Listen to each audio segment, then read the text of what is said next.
YouTube channel PN classes पर स्वागत करता हूं। आज की इस ऑनलाइन क्लास में पढ़ेंगे एमपी पुलिस कांस्टेबल परीक्षा 2023। इस बार मध्य प्रदेश पुलिस पर बायोलॉजी 25 महत्वपूर्ण प्रश्न, बार बार पूछे जाने वाले प्रश्न। दोस्तों देर न करते हुए चलते हैं प्रश्नों की ओर और देखते हैं प्रश्नों को। प्रश्न दिया गया है आपका, क्या दिया गया है? डॉल्फिन किस वर्ग का उदाहरण है? दोस्तों पूछा गया है आपसे कि डॉल्फिन किस वर्ग का उदाहरण है, तो आपको ध्यान देना है स्तनधारी वर्ग का उदाहरण है, जो कि ऑप्शन नंबर सी बिल्कुल करेक्ट आंसर हो जाएगा। अगला प्रश्न है, सबसे बड़ा उड़ने में असमर्थ पक्षी जो तेज गति से दौड़ सकता है वह है कौन सा है दोस्तों? तो आपको ध्यान देना है ऑस्ट्रिच। क्या है? ऑस्ट्रिच, जो कि शुतुरमुर्ग हिंदी में बोला जाता है। ऑप्शन नंबर सी बिल्कुल सही आंसर हो जाएगा। अगला प्रश्न देखते हैं। अगला प्रश्न क्या दिया गया है? निम्नलिखित में से किस जंतु में अमृत का गुण पाया जाता है? दोस्तों अमृत का गुण किस जंतु में पाया जाता है? तो हाइड्रा में पाया जाता है, जो कि ऑप्शन नंबर बी बिल्कुल सही आंसर हो जाएगा। इसके बाद इसमें दोस्तों प्रजनन किसके द्वारा होता है? मुकुलन के द्वारा होता है।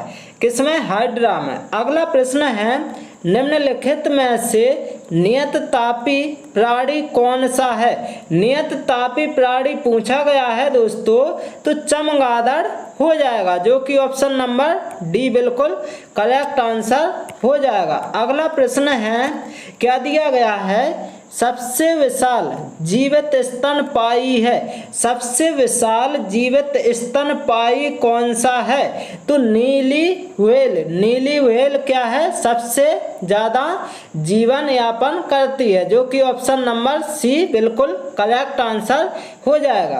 अगला प्रश्न है, एम्फीबिया वर्ग के जंतु, एम्फीबिया वर्ग के जो जंतु हैं किस प्रकार के होते हैं? तो आपको ध्यान देना है जल एवं थल में पाए जाते हैं। कहाँ पाए जाते? जल एवं थल में पाए जाते, जो कि ऑप्शन नंबर बी बिल्कुल सही आंसर हो जाएगा। अगला प्रश्न देखेंगे। अगला प्रश्न क्या दिया गया है कि विश्व में जंतुओं का सबसे बड़ा संघ कौन सा है? विश्व में जंतुओं का क्या है? सबसे बड़ा संघ पूछा गया है दोस्तों, तो ऑर्थोपोडा। कौन सा? ऑर्थोपोडा, जो कि ऑप्शन नंबर डी बिल्कुल करेक्ट आंसर हो जाएगा। यदि पूछा जाएगा दूसरा बड़ा, तो कौन सा हो जाएगा? मोलस्का हो जाएगा। अगला प्रश्न है, पौधों और जंतुओं के बीच की योजक कड़ी के रूप में जाना जाता है। किसे जाना जाता है दोस्तों? तो ध्यान देना है योगलीना को जाना जाता, जो कि ऑप्शन नंबर बी बिल्कुल सही आंसर हो जाएगा। अगला प्रश्न है। अगला प्रश्न क्या दिया गया है? पक्षियों की हड्डी होती है, जो पक्षी होते हैं उनकी हड्डी क्या होती है? खोखला, मतलब खोखली हड्डी होती है, जो कि ऑप्शन नंबर ए बिल्कुल सही आंसर हो जाएगा। अगला प्रश्न देखेंगे। क्या दिया गया है? स्तनियों के हृदय में कितने चैम्बर होते हैं? जो स्तनीय होते हैं उनमें कितने चैम्बर पाए जाते हैं दोस्तों? तो आपको ध्यान देना है कितने चैम्बर होते हैं? तो 4 चैम्बर पाए जाते हैं, जो कि यहाँ पर ऑप्शन नंबर सी सही आंसर हो जाएगा। अगला प्रश्न देखते हैं। क्या दिया गया है? अगला प्रश्न है, स्तनधारी वर्ग के किस जंतु में रक्त का तापमान सर्वाधिक पाया जाता है? सर्वाधिक पाया जाता है। तो दोस्तों आपको ध्यान देना है, क्या पूछा गया? किस जंतु में रक्त का तापमान सर्वाधिक पाया जाता है? तो ऑप्शन नंबर क्या डी बिल्कुल करेक्ट आंसर, जो कि बकरी आपका बिल्कुल सही आंसर हो जाएगा। अगला प्रश्न है, डायनासोर थे, क्या थे दोस्तों?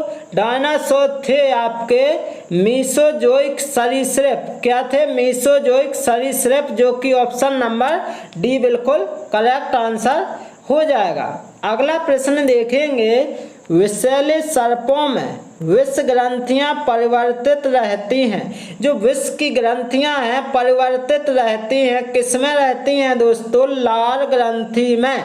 किसमें? लार ग्रंथि, जो कि ऑप्शन नंबर बी बिल्कुल सही आंसर हो जाएगा। अगला प्रश्न है, निम्नलिखित में से कौन एक वास्तविक मछली है? क्या पूछा गया है दोस्तों? वास्तविक मछली, तो फ्लाइंग फिश। कौन सी? फ्लाइंग फिश मछली आपकी क्या है? वास्तविक मछली है, जो कि ऑप्शन नंबर सी बिल्कुल सही आंसर हो जाएगा। अगला प्रश्न देखेंगे, शीत रक्तीय प्राणी हैं। शीत रक्तीय प्राणी पूछा गया है तो कौन है? सर्प, मेढक, छिपकली। ये तीनों हैं। क्या है? ये सभी हो जाएगा आपका बिल्कुल करेक्ट आंसर। इसके बाद अगला प्रश्न देखेंगे। अगला प्रश्न क्या दिया गया है? अगला प्रश्न है, किस प्रकार के ऊतक शरीर की सुरक्षा कवच का कार्य करते हैं? क्या करते हैं? सुरक्षा कवच का कार्य पूछा गया है दोस्तों, तो ध्यान देना, एपिथीलियमी। क्या करते हैं? एपिथीलियमी, जो कि ऑप्शन नंबर ए बिल्कुल सही आंसर हो जाएगा। अगला प्रश्न है, निम्नलिखित में से कौन सा ऊतक घाव भरने में सहायक होता है? कौन सा ऊतक है जो घाव भरने में सहायक होता है? एपिथीलियमी ऊतक, जो कि आपका घाव भरने में सहायक होता है। अगला प्रश्न है, तंत्रिका ऊतक की इकाई है। तंत्रिका ऊतक पूछा गया है, उसकी इकाई पूछी गई है, तो क्या है? न्यूरॉन है, जो कि ऑप्शन नंबर बी बिल्कुल सही आंसर हो जाएगा। अगला प्रश्न है, ऊंट का कुवड़ किस ऊतक का बना होता है? जो ऊंट है उसका कुवड़ किस ऊतक का बना होता है? तो दोस्तों वसीय ऊतक का बना होता, जो कि ऑप्शन नंबर सी बिल्कुल सही आंसर हो जाएगा। अगला प्रश्न देखते हैं, क्या दिया गया है? निम्नलिखित में से कौन ऊतक का उदाहरण है? ऊतक का उदाहरण पूछा गया है, तो दोस्तों रक्त क्या है? एक ऊतक होता है, जो कि ऑप्शन नंबर डी बिल्कुल करेक्ट आंसर हो जाएगा। अगला प्रश्न है, निम्नलिखित में संयोजी ऊतक के उदाहरण हैं। संयोजी ऊतक का क्या पूछा गया उदाहरण? तो दोस्तों लिम्फ, हड्डियां, प्रोटीन, तो ये सभी आपका बिल्कुल करेक्ट आंसर हो जाएगा। अगला प्रश्न है, क्या दिया गया है? रक्त किस प्रकार का ऊतक है? रक्त जो है किस प्रकार का ऊतक है दोस्तों? तो संयोजी ऊतक है, जो कि ऑप्शन नंबर बी बिल्कुल सही आंसर हो जाएगा। अगला प्रश्न है, मानव शरीर में इच्छानुसार गति करने वाले अंगों में किस प्रकार के ऊतक पाए जाते हैं? किस प्रकार के ऊतक पाए जाते हैं दोस्तों? तो रेखित ऊतक पाए जाते हैं, जो कि ऑप्शन नंबर सी बिल्कुल सही आंसर हो जाएगा। अगला प्रश्न है, क्या दिया गया है? संकुचनशील ऊतक के नाम से जाना जाता है। संकुचनशील ऊतक के नाम से किसे जाना जाता है दोस्तों? तो पेशी ऊतक को जाना जाता, जो कि ऑप्शन नंबर बी बिल्कुल सही आंसर हो जाएगा।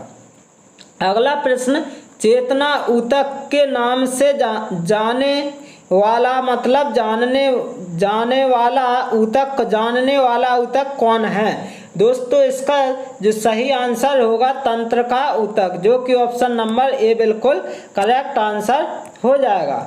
इस क्लास का अंतिम प्रश्न है, मानव शरीर में पाचन का अधिकांश भाग किस अंग में संपन्न होता है? दोस्तों इसका सही आंसर होगा छोटी आंत। सही आंसर हो जाएगा दोस्तों क्या? छोटी आंत, जो कि ऑप्शन नंबर सी बिल्कुल सही आंसर हो जाएगा। दोस्तों मैं आशा करता हूं कि आप सभी को यदि ये क्लास अच्छी लगी हो तो इस चैनल को लाइक, शेयर एंड सब्सक्राइब करना ना भूलें। Okay, thank you guys.